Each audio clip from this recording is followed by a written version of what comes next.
Coming up on this week's show, Shenmue 3 arrives in demo form, but does it look any good?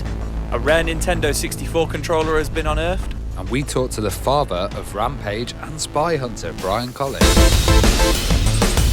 This week's show is brought to you by Retro Gamer, the essential guide to classic games. And The Economist, a smart guide to the forces changing your world. Hello and welcome to the Retro Hour podcast, episode number 193, your weekly dose of retro gaming and technology news with me, Dan Wood. Me, Ravi Abbott. And me, Joe Fox. And welcome to our first show of October. Oh, I wasn't expecting that. It won't be long until we start getting out our spooky games to play. I already have. I've got a bit of an annual tradition every year for me. It's either I sit down with Alone in the Dark and Resident Evil. Sometimes I'll play that on Halloween. What's yours? What's your go-to? Usually a Resident Evil game, to be honest. But this year, because I'm doing an Instagram page at the moment, is I'm trying to post a horror-themed game every single day of the month. Should we let him plug his Instagram? Come on. So it's Retro Hour Joe 89. So far, because it is only the 2nd of October, I've only done 2 posts. But I'm hoping to do all 31, and I'm hoping to play all 31 as well. Mine's Silent Hill with the radio on. Oh, yeah. And I must admit, a little bit of Call of Duty Zombies as well. But this show's not about that. This show is about the golden age of video games. Those days when you used to get in your BMX and go down the corner shop and get a tape for your Spectrum for $1.99, or maybe you used to go to Blockbuster and rent a game for your Mega Drive, or if you're like Ravi, hang around the school playground when he was at school, just point that out, and get copied discs for his Amiga. That's the kind of stuff that we talk about on this podcast every week. The golden age of video games. And every week on the Retro Hour, we bring you a special guest. Now, these could be people who we just enjoy sharing stories with and hearing from, or it could be someone who was directly involved in making these incredible games that we loved back in the day. And this week's guest, my word, he's done a fair bit. Yeah, so we've got Brian F. Colin, and Brian is absolutely amazing. He started working at Bally Midway, which was, you know, one of the kind of pinball creators, and they made all the pinball games, and then the video game crash happened and Williams came and took over, and he developed some fantastic titles like Spy Hunter, Rampage, which has just been into a movie with Dwayne "The Rock" Johnson, as you've seen, and it's a really interesting interview. We kind of talk about all the different technologies and going from arcade to the big screen. Yeah, because he started 1983. 82. He worked on the Tron game, didn't he? Yes. That was, you got to think then that it's so early. That back then that technology, it was just getting started. And then the fact that, he went on to work on stuff like the Star Trek Voyager game in the arcades. It was like a light gun kind of game. I mean, he's done a hell of a lot. And he formed his own development group as well. So, doing over 42 titles with that. Yeah, so this is going to be really interesting. Brian Colin is going to be our guest on the Retro Hour podcast. He'll be on in around 20 minutes from now. And we've got some brilliant stories that we need to talk about this week as well. Before we do it, though, let's roll out the red carpet and say a big thank you to this week's donators.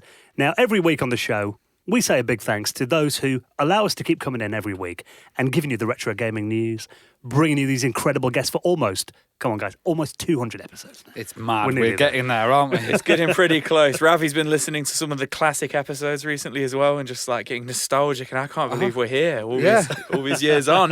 We were just discussing, we thought Joe had joined us a lot later. I actually listened to episode 4 and he was on there. Oh, that's why we're sick of it. Well, you all knew me before. Well, the only reason that we kept it going this long, guys, is thanks to your support. And for making a donation of any amount through our website on the supporters tab, you will find your place in the Hall of Fame, and we'll give you a mention on a future show, just like this week. Jeremiah Lynn, Norbert Sazabu, Chris Appleton, and Jason Herrick, who all made donations into the running of the show. Really, really appreciate that, guys. And if you could find it in your heart to do the same, you'll find the link on the front page of our website at theretrohour.com, or direct from your phone, PayPal at theretrohour.com. And also, while we're giving big ups to companies and people who support this show, let's give a huge thank you to the legendary Retro Gamer magazine. I think it's fair to say all of us around the table have read Retro Gamer pretty much since it started. Yeah, I've been reading Retro Gamer since about 2007, and for me, when you told me last week that they were sponsoring the show, that was just unreal for me. I was just like, what, Retro Gamer magazine? That's crazy. So a huge thank you to Retro Gamer. Now, they are, of course, the only magazine dedicated to all aspects of retro gaming. And every single month, they bring you exclusive access to developers, giving you behind-the-scenes access to those games that you grew up playing, and you can read what the biggest names in the industry have got to say about the games that they created and the incredible legacy that they've left, and get to revisit your favourite games of all time and uncover fascinating new facts. Now, of course, today in the UK, the Mega Drive Mini comes out. And that is actually the cover story on this month's edition of Retro Gamer magazine. There's honestly a full section in here dedicated to the Mega Drive Mini. So if you're thinking of buying one, everything you need to know is in this month's edition of Retro Gamer magazine. And one thing that I do love that they've done for years now is they do a little section. It's either back to the 80s, back to the 90s, or back to the noughties, where they take you back to a particular year and kind of talk about what was happening in gaming that year. And this month, they go back to October 2002. Looking at the games that were in the charts as well, Medal of Honor was top of the PS2 chart, Grand Theft Auto 3, that I think is a game that doesn't get enough love. Everyone goes on about Vice City, but 3 I think was an incredible game. Halo Combat Evolved, and the charts even talk about the music charts. One of Ravi's favourite songs was in the top 3. Gareth Gates and Will Young, The Long Winding Road. I was like, where's he going with this? And S Club Genius as well. Oh, yeah. And Rollercoaster Tycoon, a massive feature. Yeah, you know, we have a lot of people that we interview on this podcast, but my God, they have a lot of people that we've not interviewed in Retro Gamer, and Chris Sawyer is one. Rollercoaster Tycoon was such a big kind of franchise. When that came around, it really took Theme Park's title away, didn't it? Well, I was reading through the making of Blackthorn, which for me was an incredible game that I used to play on a SNES ROM. Oops. But we do have the making of it here, which is an early Blizzard game, and it's really in-depth. We've got about 4 pages here, just learning everything that you need to know about that game, which is pretty amazing. Well, if you love our podcast, you will love Retro Gamer. Now, we want everyone to get a copy of it, and honestly, this blew our mind last week, and we heard how incredible this offer was. Now, this is exclusive to Retro Hour listeners. We're giving you a chance to save 93% off the price. 3 issues of Retro Gamer for just £1. That's crazy. When I told Joe that must be a misprint. Yeah, I was like, for £1. I was like, no. What can you buy for £1? Greg's sausage roll. That's what I said last week, and I'm going to stand by it this week. I don't think you can even buy anything in the pound shop for £1 these days. No, they're always like pound stretcher, aren't they? But we want to give you this 3 issues of Retro Gamer for just £1. Now, that would normally cost you £15. So all you've got to do to claim this exclusive offer, do it right now. Open a new tab in your browser, tap in myfavouritemagazines.co.uk/retro hour and claim this offer that only you lucky people can get, myfavouritemagazines.co.uk/retro hour with Retro Gamer, the essential guide to classic games. Now, before we get into our chat with Brian Colin and bring you this week's news stories, of which we need to talk about the Shenmue 3 demo that just landed a couple of days ago, if you listen to this podcast and you think, you guys sound like the kind of guys I'd like to hang out with. We love that. Whenever we go to events, which we do a lot these days, one of our favourite things about going there is actually meeting people that listen to the show, like-minded people, hanging out, having a cup of tea, having a beer, chilling. Whatever we do at events, really meeting people is the main thing that we love doing. So we like to give you guys a chance to come along and check out the Retro Hour live. Now, we're going to be a really interesting event that's coming up at the end of next month. The date for your diary, Saturday the 24th of November. And this is called the Podcast Social Club. Yeah, it's in Yorkshire, isn't it? My old stomping ground. Your old stomping ground. And it looks really nice. I think that they're going to have a meal as well afterwards and stuff. But we're basically doing a live kind of Retro Hour show from 4:30 to 5:30. So we'll be talking about consoles and stuff, and we'll be checking out anybody's console that they bring along, and we can chat about consoles, computers, all that old stuff. It'd be like a video games version of Antiques Roadshow. Yeah. So if you want Joe to rub your GameCube and value it for you. I just want somebody to bring me an Amiga or something, and I'll just be looking at some caveman, Well, the idea is, this is actually going on from the Friday night and on the Saturday too. It's a 2-day event happening in Thirsk at Rural Arts, which is a centre right in the middle of Thirsk. If you haven't been to Thirsk before, it's in North Yorkshire. You go past Leeds and Wetherby, a bit further up before you get to County Durham. And the idea of this is that you become part of the live audience during the recording of many of your favourite podcasts. Now, there's going to be a load happening throughout the weekend as well. On Friday and Saturday, there's going to be 9 different podcasts there in 3 different rooms. So there could be 3 different podcasts happening at any one time. So you pick one. Prices vary depending on the show. Obviously, being us, we're at the bottom end of the ticket prices. £5 if you want to come and check out the Retro Hour live, plus your booking fee. Really reasonable. Come along. We'll be there all day, so you can come hang out with us. So if you want to check this out, Podcast Social Club, we'd love to see you guys there. Tickets are strictly limited, so it's first come, first served. If you want to get yours, all you got to do is head to podcastsocialclub.com, click on the Retro Hour link there, book your tickets, and of course I'll put that information in our show notes at theretrohour.com. So the game that people had been waiting for now for must be almost 20 years that people have been excited to finally get a sequel to Shenmue 2.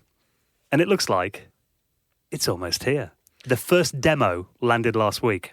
And this has got good reviews. Now, I've just a little disclaimer here. None of us around the table are super Shenmue fanboys. Well, it's weird because Shenmue came out on a console that wasn't that successful. Yeah. And on the Dreamcast. Yeah, and probably sold not that many copies. So, I think maybe in America they might have been more Shenmue focused. I think the re-release on the re-release on the original Xbox did a lot for Shenmue. Yeah. But it's got a real passionate cult following, Shenmue 1 and 2. And obviously, I'm pretty sure it smashed its Kickstarter as well. So we've got our first kind of hands-on look with the gameplay of Shenmue 3. You've been watching a video. I mean, as somebody who obviously wasn't a mega fan of the original game, though, Joe, I mean, what do you think of the video that you've watched? I mean, it looks pretty interesting. We've got our main dude here doing the tornado kick. But we have got some gameplay here, and it does look really cool. The graphics do look really, really nice. And the thing is, you've got modern graphics here, but they've got that kind of retro, kind of vibrant kind of look and feel to them. And it's not often that you get a nice looking game like this these days. They're always kind of like dark and nitty and gritty kind of thing. Whereas this doesn't look like this. Is reminiscent of, the original 2 games. Really here it's saying as well, it's 1999 in a bottle, which I think is quite cool. So, if you've got the nostalgia for the 90s, I think this is going to be right up people's street. It was that kind of free roaming sandbox stuff, wasn't it? It was one of the big titles that did that. But I remember seeing lots of videos on it because Adam Kurylik, we've previously had him on the podcast. Great guest. Big YouTuber. Yeah. He's involved with this, and he was talking about he did an actual Shenmue tour in Japan, and he went there and he said they fully recreated this town to the point that there was a local crazy guy sitting in the cafe. They had him in the game, and it was that level of accuracy. So I think with this one they're going to continue that and have a really good representation of that area in Japan. So you make a good point there as well about these kind of locations that are in the game. I mean, for me, I play more Shenmue 2. The fact that I wouldn't actually follow most of the plot through, I just go wandering off and get distracted. Similar to what I do in Grand Theft Auto, I guess, really. Yeah. And the fact the game let you do that, I mean, at the time, it was something quite, revolutionary, really. But I think the biggest plus about this demo that actually got delivered to Kickstarter backers last week, so a lot of them have been playing it, there is footage on YouTube. A lot of the most positive thing I've read about it is that it feels like a Shenmue game. Because that is where they can easily get it wrong. Yeah. And that can ruin the entire thing, especially all these years later and all the different console generations. I was going to say, it's good that they've captured that 20 years on, and they've not just made it feel like any old other kind of open world sandbox game. And when I look back at footage of Shenmue 1, I swear I was playing it wrong. I must have had the wrong connectors or a dodgy pirate version or something, because every time I see it now, people have used the VGA capture. Yeah. They've done it on their thing and it just looks absolutely amazing. So maybe it's a title that needs revisiting. Now the third one's out, check out the whole trilogy. The weird thing is it's not coming out on Xbox, though. It's only coming out on Windows and PlayStation 4. So, console-wise, it's PS4 exclusive at the moment. But, it's going to be out on November 19th. So everyone can play it in a couple of months' time. So I think, for me, again, I mean, like I mentioned before, all us guys are not super Shenmue fans, but I will get it just out of interest. Because, it's such a legendary game. And I know how hard the fans have fought to get a sequel to it for almost 2 decades now. And you've got to give that respect. Oh, yeah. And the fact that Yu Suzuki's involved in it again, So if you want to check out the videos that we've seen so far about the demo and this article on Kotaku, I'll put that in our show notes at theretrohour.com. And this is quite amusing timing, actually, as we've actually had quite a heated debate on our Facebook page about the Nintendo 64. Dan's been releasing controversial videos. No, it's a really good video, actually, Dan released about the kind of N64, is it a supercomputer? Is it a Silicon's graphics machine? And that added debate. So we've got some more stuff to add to the N64 debate, haven't we, Dan? Yeah, well, I mean, Joe actually messaged me the other night. He goes, "What have you just posted on Facebook? It's blowing up." People are like, "No, you're wrong." It's caused an uproar. But yeah, I did a little video. It's essentially about the link between Silicon Graphics, that, you know, the company that used to make all these high-end workstations and supercomputers that did like Toy Story, Jurassic Park, and all those kind of films. But then, funnily enough, a couple of days later, a little article popped up, and a guy on Twitter called Shane Bhatia, he found a very early Ultra 64, as you remember that was the original name for the Nintendo 64, a prototype controller. Now, this thing, looking at it, I mean, it obviously does bear quite a strong resemblance to the final release version. Yeah. But there are some very big differences. I mean, the first thing that you notice, and Joe and I have already had fisticuffs over this, whether we agree or not, is the analog stick. Now, you don't think it looks as good? Yeah, well, I don't know, because obviously it's got this big chunky analog stick in the middle, and you know what, I'm going to go back on what I was saying. I said that I didn't like the look of it, and Dan was like, no, I think that resembles more of a modern kind of analog stick. And the more I look at it, my first thought was, God, that looks horrible, it's all big and chunky. And now looking at it, I'm like, actually, it looks more like a modern PlayStation analog stick. You flip-flopper. I know. It looks... I could have denied that.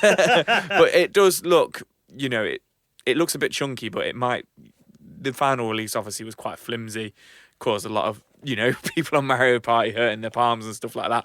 They might not have done it on this one. But what I find really interesting about this is I feel like the mould is ever so slightly different to the final release. Yeah. Ravi made a really good point that it sort of looks a little bit more like a GameCube controller. Obviously, other than the middle prong. Yeah, do you remember the promos for the Ultra 64? Yeah.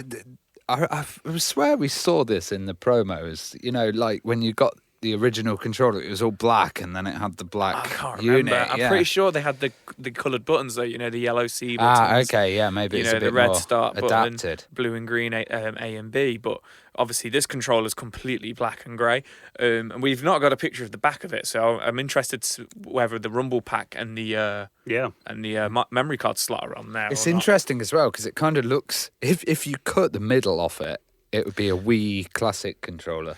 Yeah, that's what I was saying. I can see that there, the Wii Classic controller. I think the colours of it just make it look more modern. Yeah, black's always nice on devices. And this is from 1995, so what, a year or two? Yeah, before it came out. Yeah, but I mean, looking at the top of it too, the release N64 controller said Nintendo written on it. This it's got space for a badge. Yeah, so it'd be like, you know, like the N64 shape badge would fit on the top of there. And apparently it hasn't got the connector that plugs into the front of the N64. It's got a little like kind of telephone jack style wire on it. Oh, okay. So that must mean this is like, you know, because even when I was doing research for my video I brought out the other day, I was looking at like development kits on Silicon Graphics workstations for N64 games, and even they had the controller slots on. So this must be a really early example. Yeah, to put straight into one of the computers. Yeah, using a telephone jack, which is really interesting. And this guy on Twitter, Shane, he said he's going to try and kind of do a bit of reverse engineering here and actually get it hooked up to a release N64 and see if it works. Oh, wow. So it'll be an interesting development to follow. I mean, just really good timing as well that I've been looking into all this stuff and that suddenly surfaced. So what else do you want me to look up, Ravi? And anything else you want to see? A rare Amiga prototype or something? I'll do a video on it. I'll come back next week.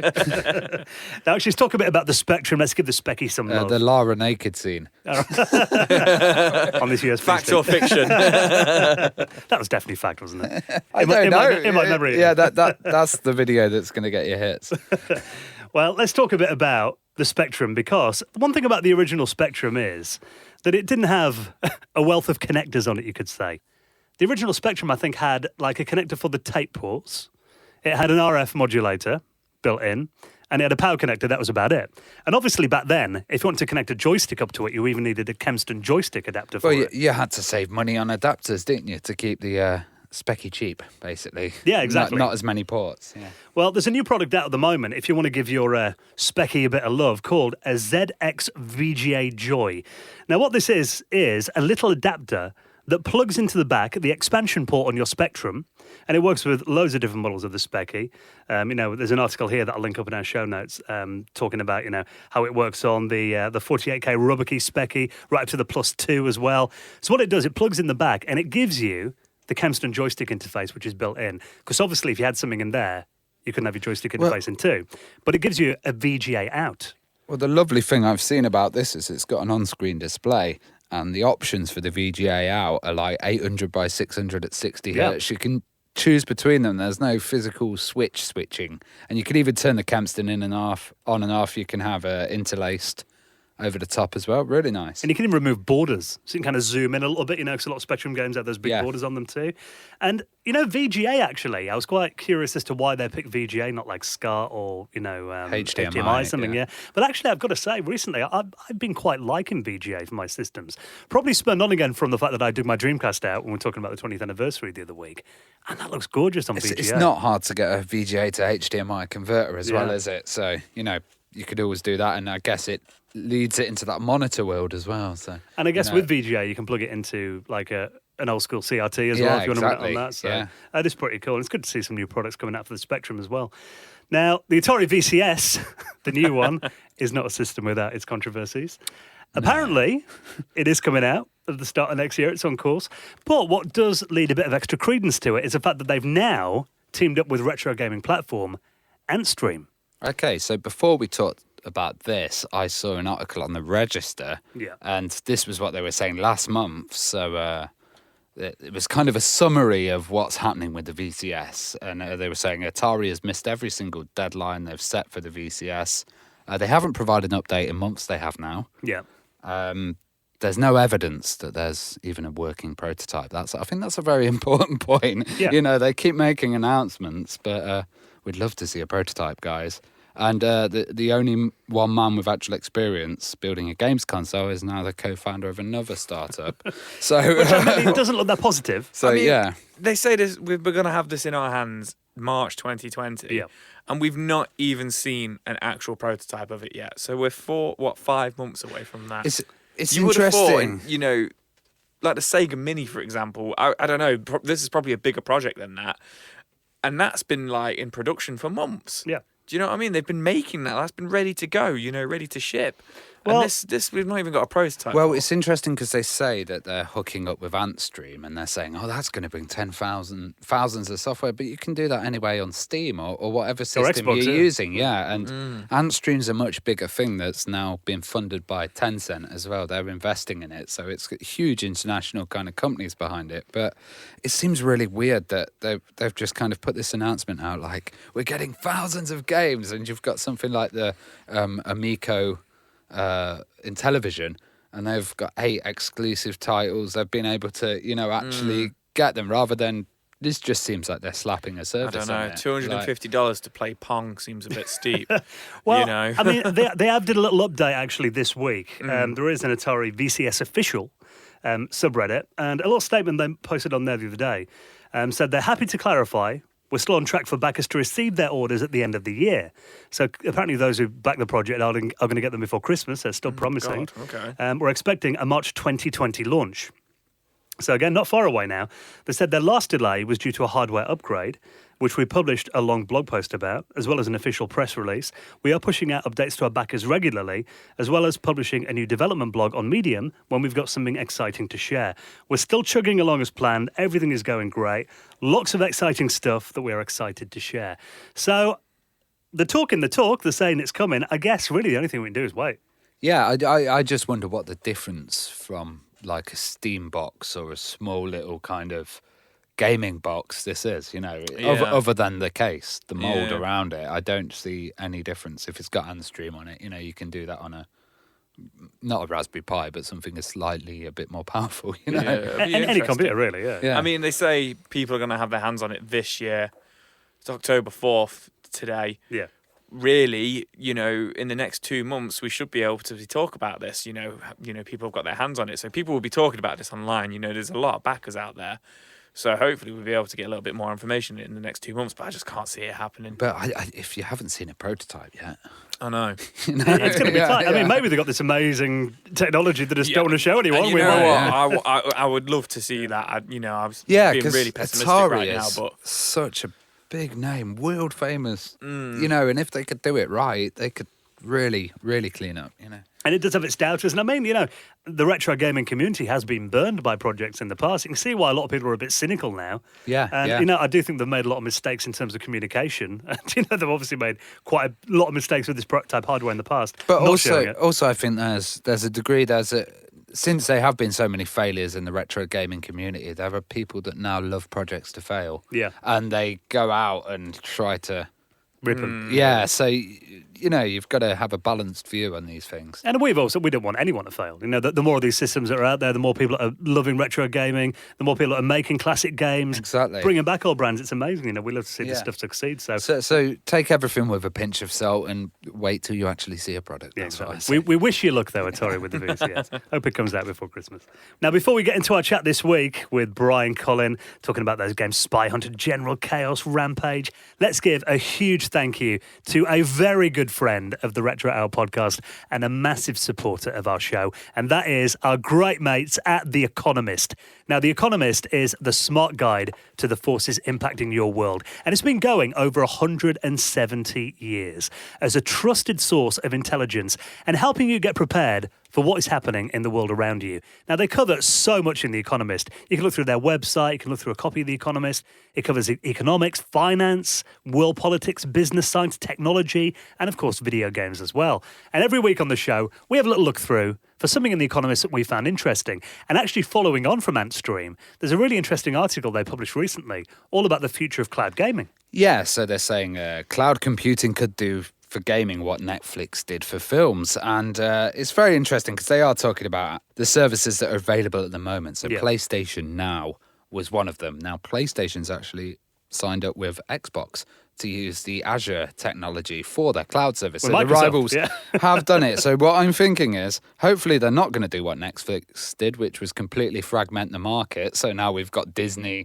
Netflix, Amazon Prime, all this. Imagine if we had about 5 different online gaming services and you had to sign up to every single one just to play each different title. I couldn't have thought that. Yeah, so I hope this kind of PlayStation and Microsoft coming together will be something positive. Well, there are games that are coming out that actually do have cross-platform compatibility, so you can play Xbox games against PlayStation owners. It's all the same architecture, really, isn't it? It is, and that is a good thing, I think. I mean, the one thing that worries me about cloud gaming is that you are reliant on a service, and then, if and when the day that Xbox Live for the Xbox One goes, all your games are gone. Yeah, when the managers decide they're not going to continue paying for the servers, then Yeah, which, you think Microsoft, they'll keep it going forever, but they killed off the original Xbox, didn't they? Xbox Live after about, 9 years? It wasn't very long. How many companies are going to jump on this? You have the Nintendo one coming out, you have the, It could get pricey. Yeah. But these are the kind of things you can keep up to date with and learn more about in The Economist. Now, we would love you to get a free copy of The Economist and check it out for yourself. Now, all you have to do to get your free copy of The Economist through your door, if you live in the UK, is grab your phone right now. And of course, you'll be really helping out our show by doing this as well. And we'd love you to read a copy of The Economist. It'll drop to your letterbox onto your doormat. All you have to do is text the word retro and send it to 78070. So that is retro to 78070 to get your free print copy of The Economist, the smart guide to the forces changing your world. And now, let's get into this week's interview with our special guest, such an interesting guy, Brian Colin. You're listening to the Retro Hour podcast, and it is our pleasure to welcome on this week's very special guest. We're going to be talking about incredible games like Spy Hunter, Rampage, General Chaos, so many incredible games. Let's welcome on this week's guest, Brian Colin. Welcome to the Retro Hour. Hey, it's great to be here. So let's talk about your early days in video games then. I mean, what kind of first got you interested in the wonderful world of games and computers? 2 different things. Games I was always interested in. Computers I never had any interest in at all. I was a dungeon master, for hire when, as a college summer job, that type of thing. Always was into nerd stuff of all types. Video games was not, in my day, as a child growing up in the U.S., we had the Magnavox Odyssey, which basically had Pong on it, and if you wanted to see it in color, you put a green acetate gel over your television set. That was about it for me for video games until I literally started working into the industry. So had you not experienced like pinball or maybe Pac-Man earlier? Sure, I'd seen Pac-Man. It was interesting. I wasn't terribly impressed. I'm an artist filmmaker. I in college, won a lot of awards for animation. I did an animated film called In Search of a Plot, which won a lot of international awards. That was great. And I was a filmmaker, and I loved pinball. Pinball was a skill game that I was no good at, like most skill games. An electronic game. Pac-Man I wasn't terribly impressed with, primarily because the graphics were big, ugly pixels, and it didn't really float my boat. There was nothing about the electronic coin-op industry that had me ever imagine I'd be working for it. Well, how did you eventually get to work for it then? As I said, I had this award-winning film and went all around New York, National Lampoon, all the big ad agencies, and everybody loved it. They said it was brilliant, it was hysterical, and I would have no trouble finding a job somewhere else. So I came back to Chicago and was just basically had a little ad agency where, I basically got paid in beer and popcorn and for the local businesses. And I answered an ad at Bally Midway, the pinball people. And I thought, what do they want an animator for? Because the ad clearly said animator. And brilliant child that I was, I said, they need someone to paint on the back of the glass, and a cell painter from animation knows how to do that. I went in and they looked at my film and they said, no, we need an animator because we started our own production company. We just did Tron, and we need a real animator who understands animation techniques. We want you to do art for video games. And I was crushed. I was crestfallen. I smiled politely and thanked them and toured their studio. And I said, hey, if I don't seem too enthused, it's only because, I'm trying to contain my emotions. But you got to understand, I'm a successful, I've got my own successful ad agency, and I make like $200, $300 a month. And I remember George Gomez, mechanical engineer and kind of the heart of the team at that time, kind of said, nodded and smiled and goes, yeah, I think we do a little better than that.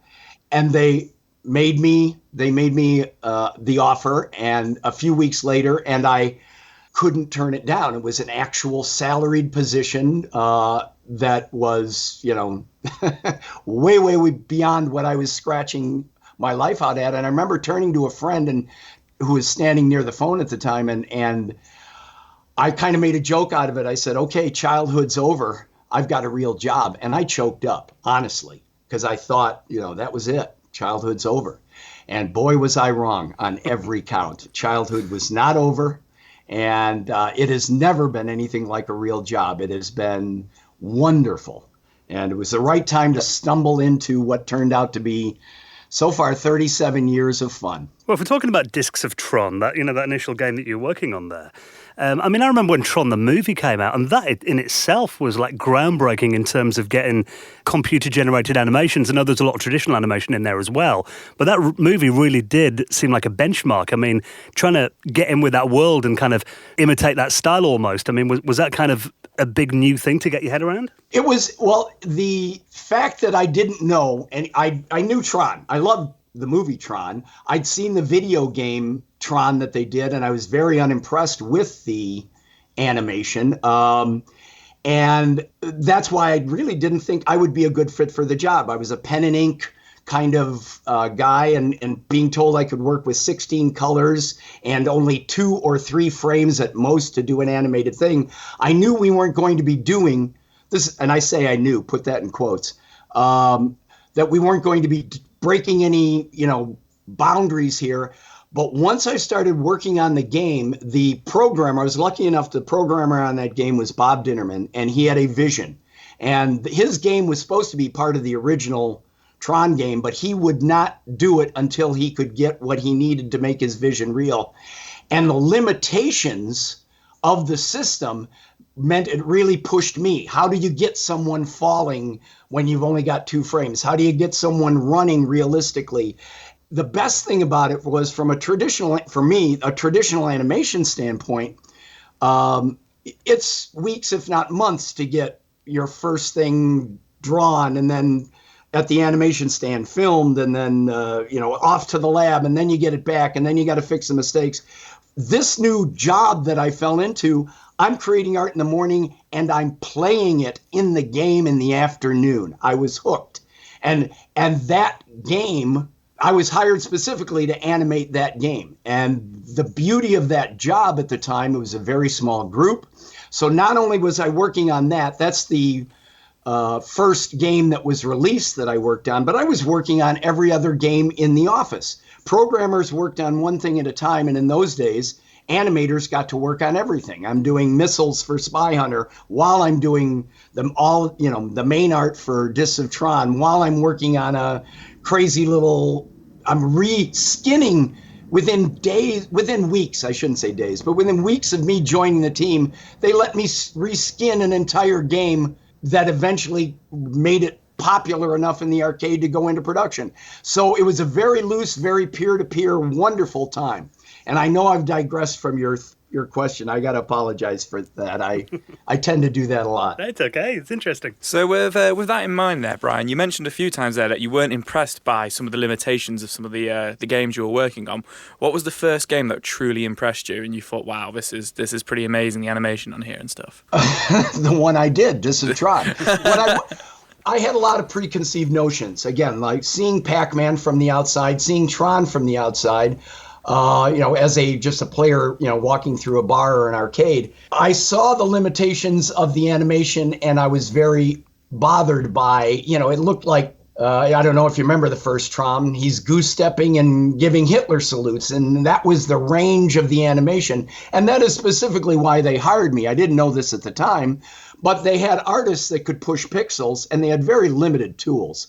They didn't have anyone that understood just the basics of real film animation, and that's why they hired me. So being able to push against this limited system from the first and making it do more than I thought possible is what turned me around 100%. So with every game we did back in those days, we were breaking rules, we were pushing against the box, we were thinking outside the box because everything we were doing hadn't been done before. I was able to contribute at that level on a variety of games because it wasn't corporate like today's stuff is. It was very peer-to-peer. We were lucky enough that our development office was not in the factory building. We were in a little rented space they had. My office was a hallway with a bunch of stuff pushed into it. And we were out. I don't know if it was by design or by happenstance, but management left us alone.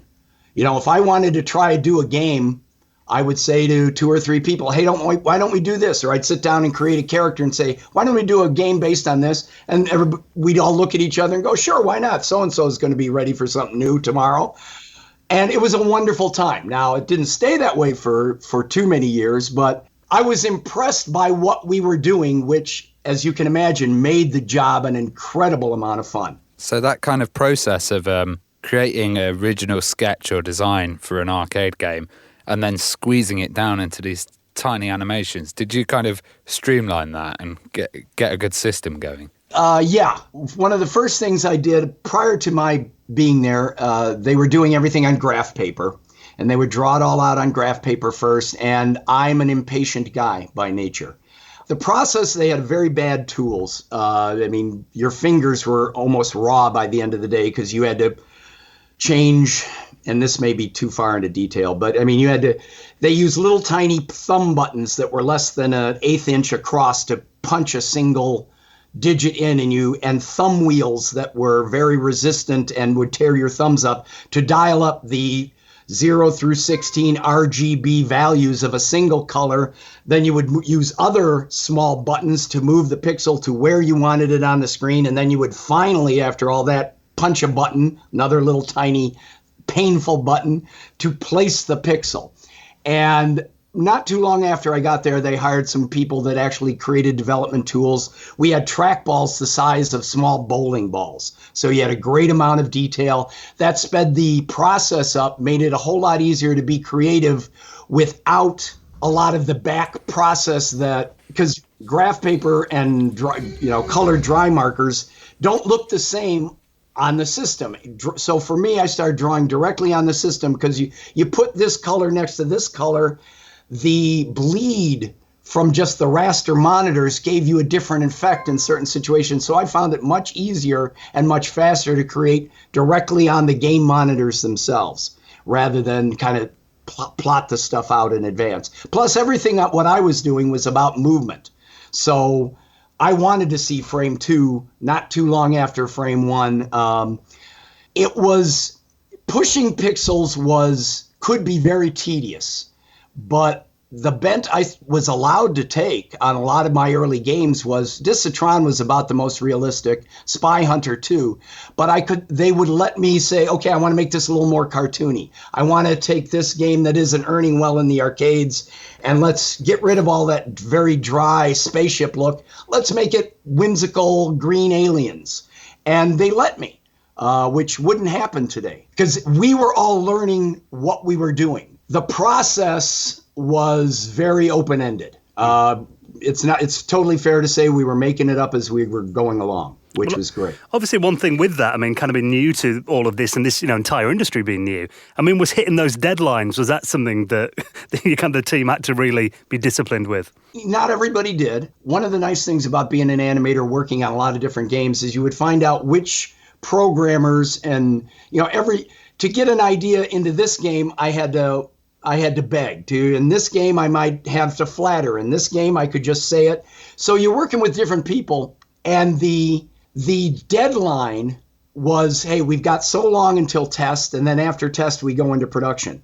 And the nature of the games I worked on was you have this basic concept, and you build on that. Once you get that working, everybody in the office would come by and say, hey, well, why don't you do that? Or, hey, we could do this now. It meant more work for the artist, more work for the programmer, more work for the sound guy. And a lot of those games were just 3 people. But because we were passionate about wanting to make the game more fun, you didn't mind working later and later and later. And then through test, in my mind and in the minds of a lot of us developing in those days, we knew people down on the factory floor. We knew if we didn't get our game done by this deadline, someone was going to be laid off. They wouldn't be working that week because we had nothing to run in production.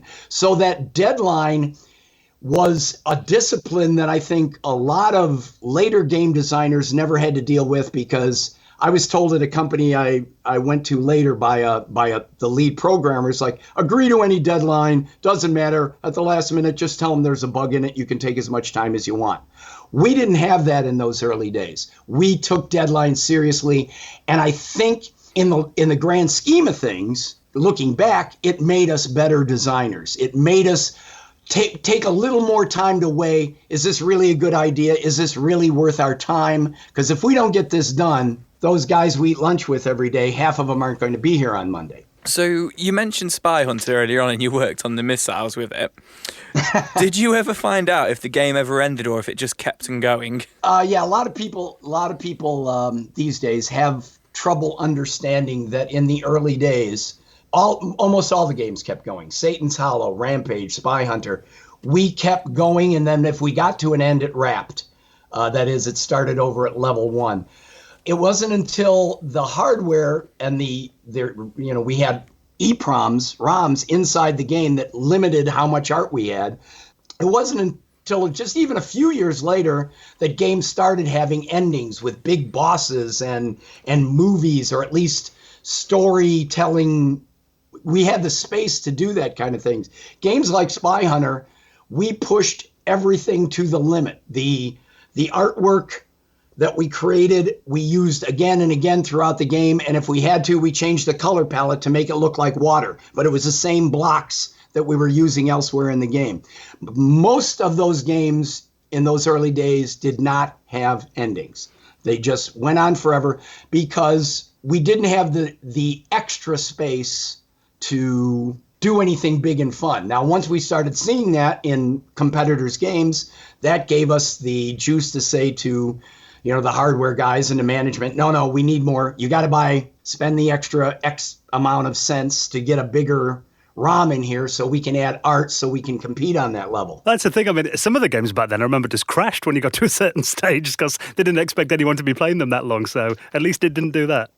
Yeah, testing was great in those days too, because we'd put stuff in there that we would think the players wouldn't discover for weeks or months. And testing in the arcade world, especially in those days, was you put it out in a place, you see how much money it makes, and you stand at the back of the arcade every chance you could get. After work, we'd leave at 5, we'd go to an arcade and we'd stand in the back and we'd look and see what makes the player smile, what makes him angry, most importantly, what makes him put that next quarter in. And that was always the most fun for me, because then I could tell, yes, the joke landed, or no, I knew they'd get PO'd at that.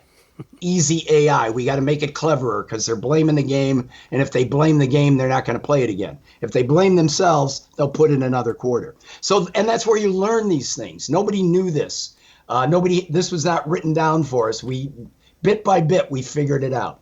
Well, Spy Hunter as well is kind of very Bondish, wasn't it? But I read recently that the rights were sold for a film in 2003. And I know recently, and we're going to talk about Rampage movie. Do you think this film will come to light? I'm probably the wrong person to ask about that. I was delighted when I heard Spy Hunter might become a game, just like I was when I heard Rampage might become a game. But I also took that with a lot of grains of salt, because it's like, okay, well, if it's going to be a video game movie, it's going to stink. And that's okay, because it'll be fun to see what they do with it.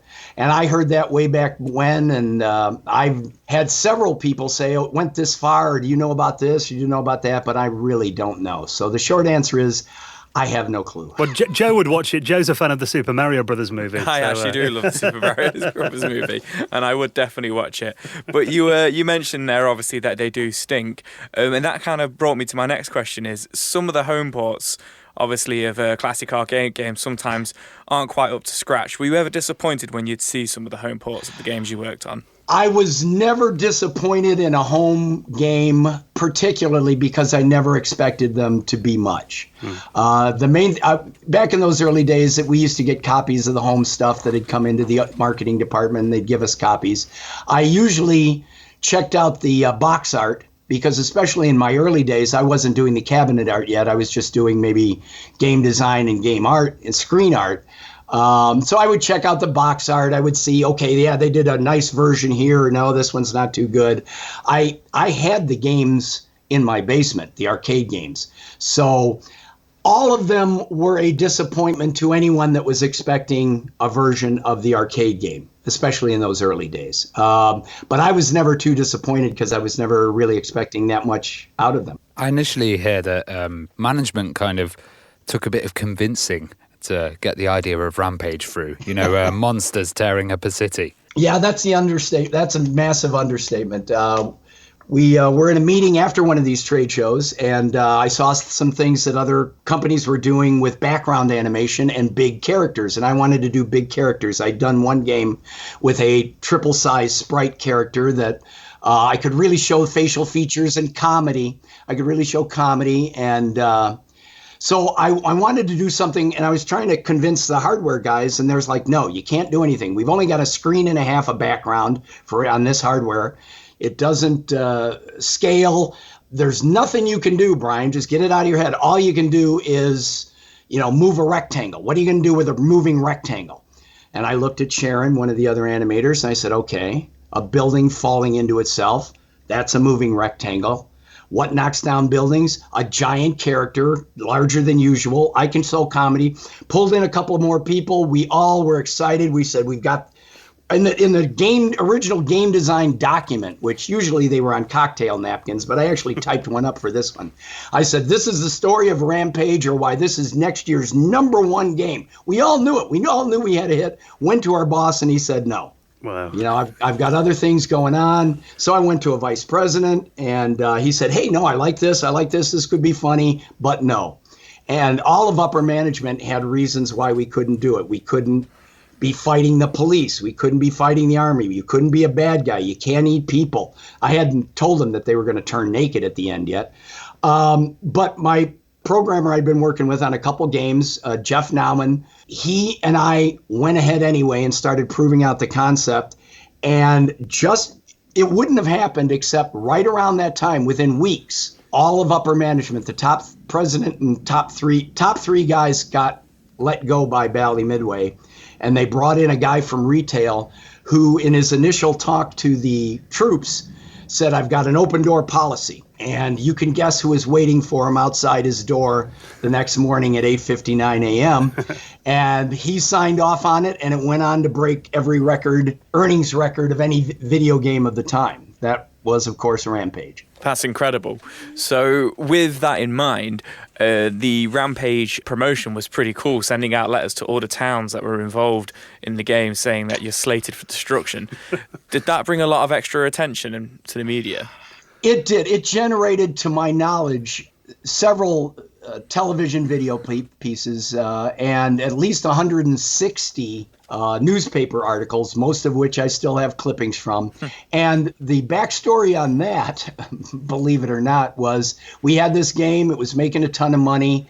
And, we had limited graphics. So about all we could do to make the cities different was Jeff and I decided, well, let's just make them cities around the U.S. And so I went to marketing and said, hey, beautiful marketing campaign. Why don't we write to all these cities and say, your town is about to be destroyed? And now everybody all together, guess what marketing said? No.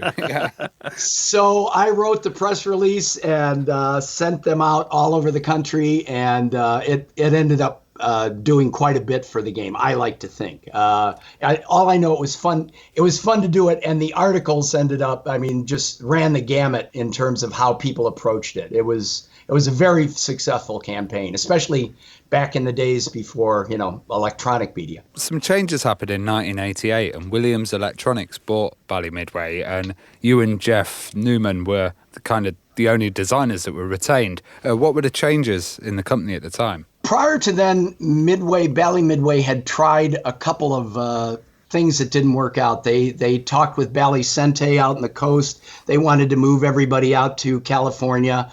I said no, and I love California to visit, but I have a nice home on an acre here, and I said no, and Jeff said no. So right up until the last minute, they said, okay, then we're letting you go. At the last minute, they said, we're going to let you work here. You'll come up to a little office near the facility. And we worked out a deal. I said, no, I've built an office on the back of my property, and that's where I'm going to work. And Jeff did the same.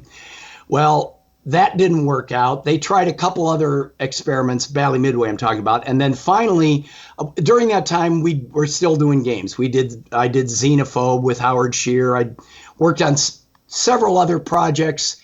Jeff came up, we had always wanted to do player controlling multiple characters. And Jeff came up with the idea for Arch Rivals, and I added the punching and the personal fouls so that it would be funny for non-basketball players. And we were about halfway through Arch Rivals when the company had been sold. And, part of me likes to think that they appreciated our contribution at the new Williams, and part of me says, no, it was a practical move. We were halfway through the game, so they wanted to let us finish it. All I know is that we finished the game at the new Bally Midway Williams, as we called it for a while, offices. Although we were still working at home. I was working my home. Jeff was working at his home 2 or 3 days a week. We finished Arch Rivals for them, and I was told later by an executive that sales from Arch Rivals paid for the buyout, which I don't know if that's true, but I love to retell that story anyway because it feels really good. We got into this era, when Xenophobe and stuff came out. We're kind of getting into the late 80s there, and technology was improving rapidly. And, from memory, I think that ran on the Motorola 68K. That was a 16-bit game. Did you kind of see technology growing, and did it give you more freedom when this technology kind of came in? I saw it more in the home stuff. Now, looking at the home games, the quality and what they could do in a lot of cases was more than we could do with the hardware we were working on. After Williams bought us, they gave us, unlike earlier Bally Midway, here's the hardware, this is what you've got to work with. Williams had a very different approach. They had several hardware systems that we were given our choice to work with. And It was almost overwhelming. Jeff and I knew all the tricks. We faked. There is no scrolling in Arch Rivals. You think it's scrolling, it's not. There was no scrolling in Xenophobe. We found ways to fake stuff on our limited hardware. In terms of our day-to-day job, we did not embrace the new hardware just because we knew how fast we could get things done on what we knew. So our follow-up to Arch Rivals was then Pigskin, and Pigskin was done on Bally Midway's old hardware.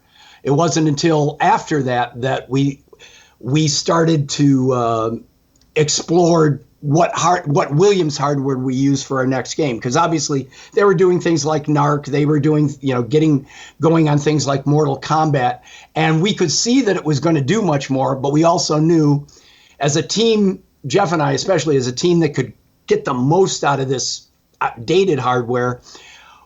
Going back to your question about deadlines, we were very deadline oriented. If they said they needed it in 9 months, we'd give it to them in 9 months. If they said we could have 11 months, we'd take 11 months.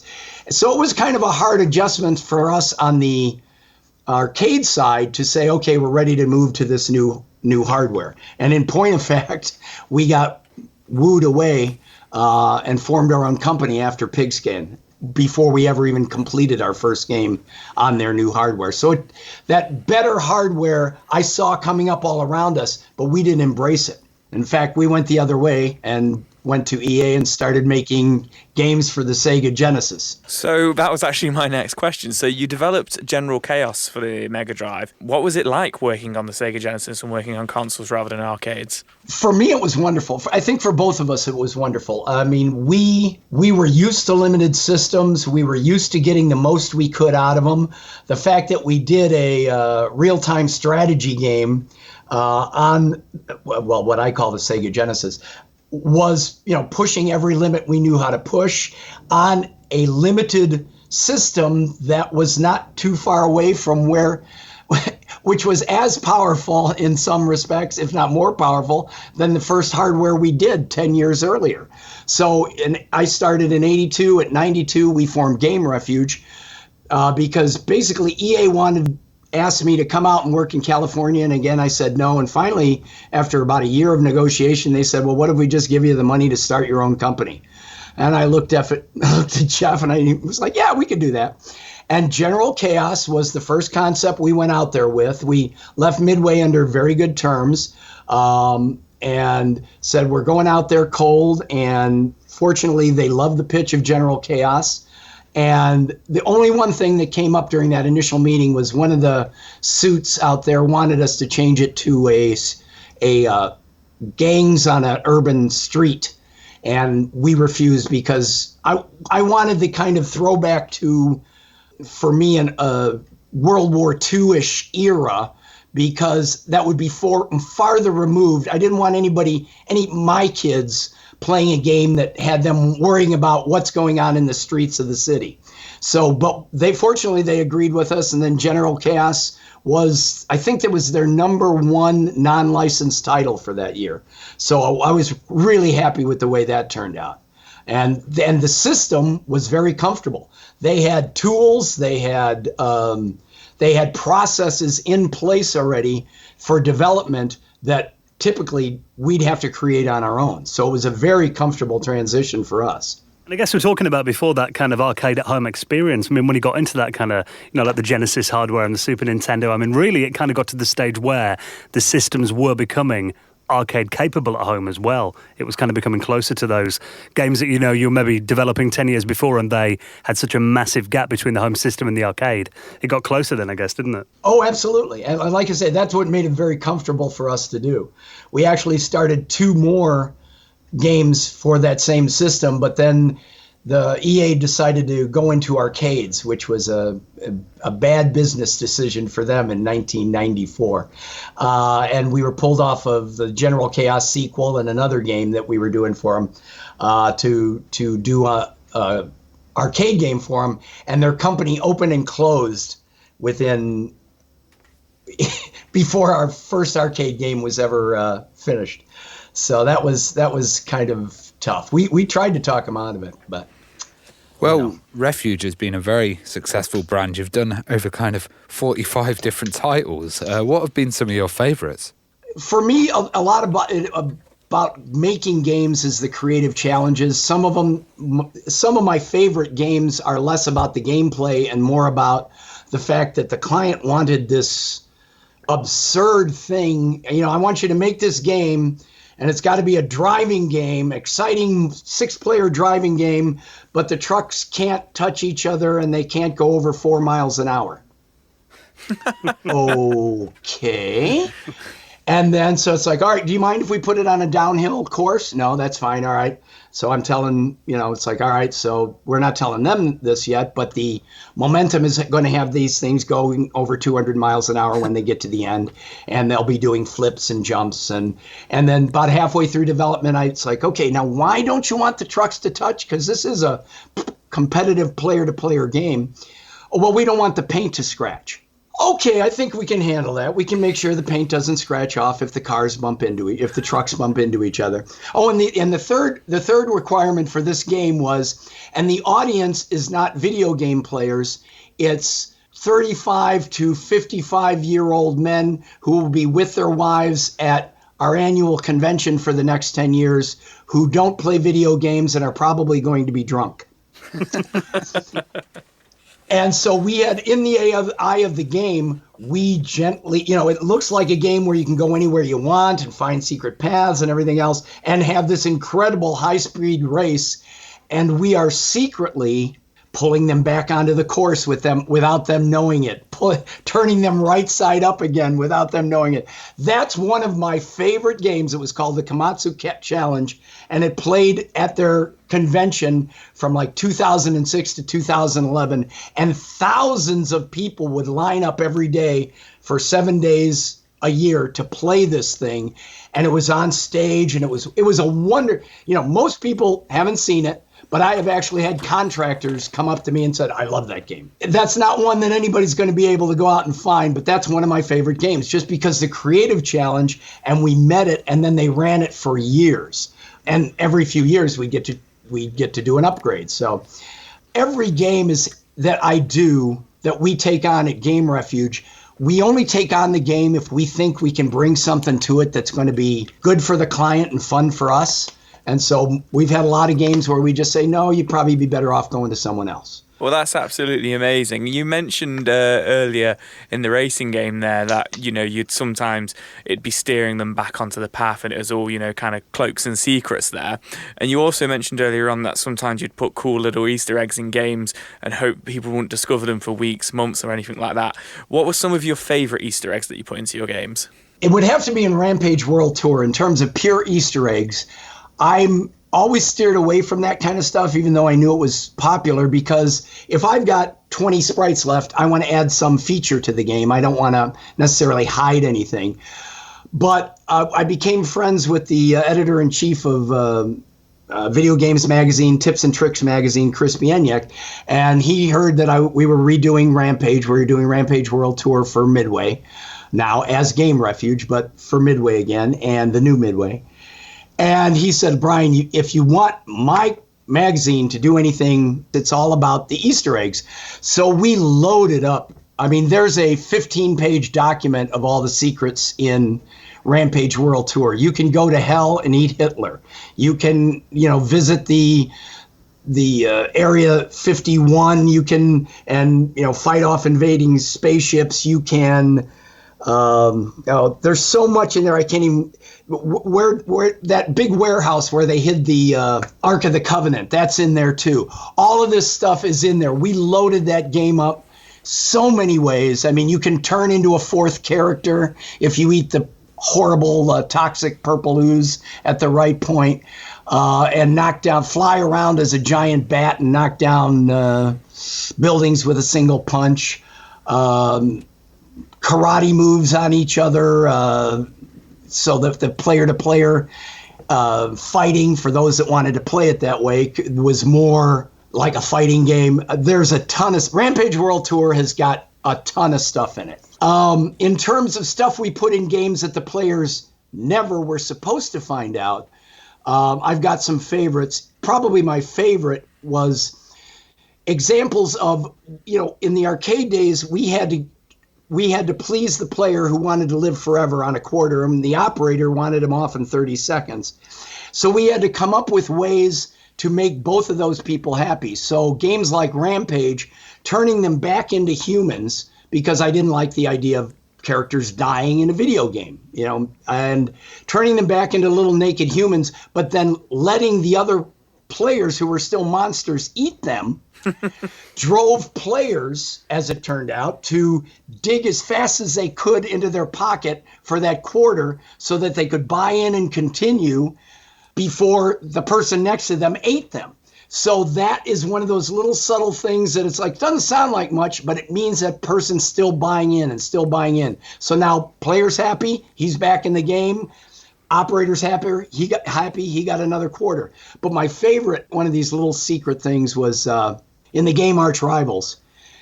It's a period game, it's basketball. So at the end of the quarter, the time runs out, correct? The end of the period, time runs out. No. That timer goes to 0, and we let you keep playing, and you keep playing, and you keep playing. And then the next time any player shoots a basket towards the hoop, that basketball goes right up to the hoop, and then it tells you the game's time's out. No one notices that, but then everybody has to reach in for a quarter, and they do, to put in the quarter to find out if they got that game-winning basket or not. Just little subtle things like that. I love to talk about now. I just we can finally tell them. All these years later. Well, you worked on, one of the biggest entertainment franchises in history. You did the Star Trek Voyager, the arcade game.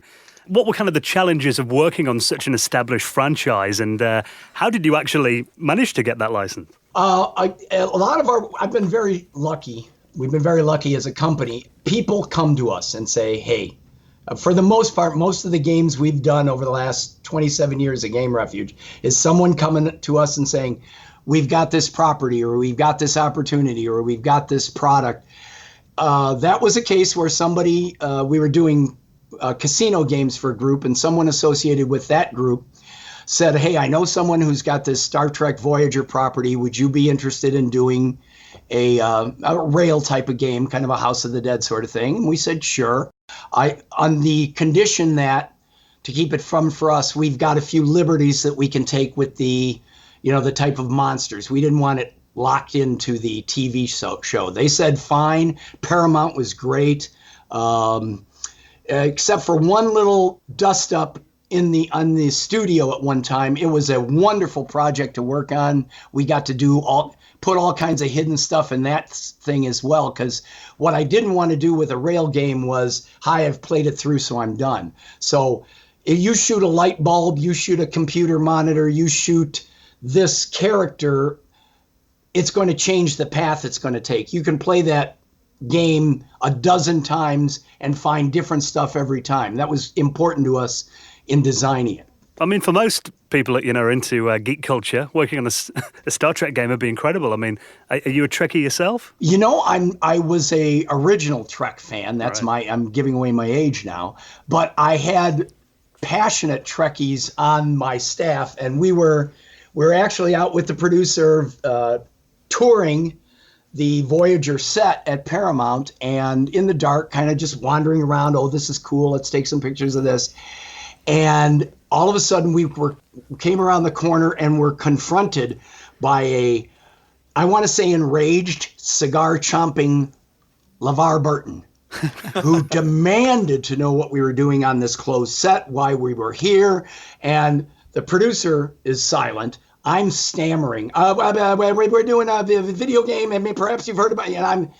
And God bless him, one of the lead animators on the game, the 3D animators, was a huge Trekkie, Ben, and he's, LeVar, oh, it's such an honor to meet you. I loved episode blah, blah, blah, where that you directed and wrote, and you loved that the Gordy character, and all of a sudden, this enraged guy was transformed into the sweetest human being, and then spent the next 20 minutes showing us around. And so if you're working on a Trek game, my advice to any developer is have Trekkies on your staff.